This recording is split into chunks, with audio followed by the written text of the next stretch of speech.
અમિત પટેલ, જુનાગઢ જિલ્લા કોંગ્રેસ પ્રમુખ। સાંઈ પરિવાર દ્વારા આયોજિત જે રજત જયંતિ મહોત્સવ ઉજવવામાં આવ્યો હતો।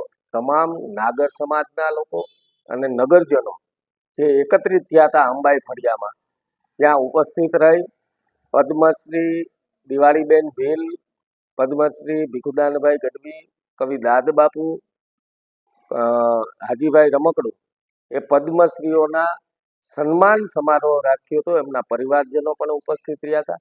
ત્યારે ખાસ કરીને પ્રાણલાલભાઈ વ્યાસ, જે આપણા ગુજરાતનું ગૌરવ અને જૂનાગઢનું રત્ન કહેવાય એવા પ્રાણલાલભાઈ વ્યાસને પદ્મશ્રી એવોર્ડથી સન્માનિત કરવા જોઈએ। મરણોત્તર ઉપરાંત પદ્મશ્રી એવોર્ડ એમને આપવા માટેની સૌ નગરજનોની હાજરીમાં સૌ લોકોએ ઈચ્છા દર્શાવી।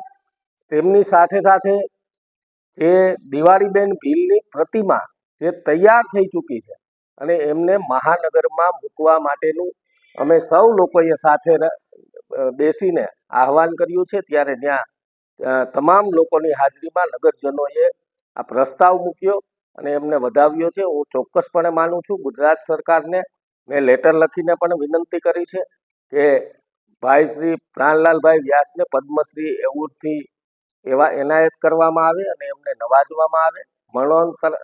મરણોત્તર ઉપરાંત જે પદ્મશ્રી આપવાનું એ પ્રાણલાલભાઈ એ જૂનાગઢનું ગૌરવ, આ ગુજરાતનું ગૌરવ, અને બીજી વાત એ દિવાળીબેન ભીલની પ્રતિમાને જૂનાગઢ મહાનગરમાં મૂકવામાં આવે।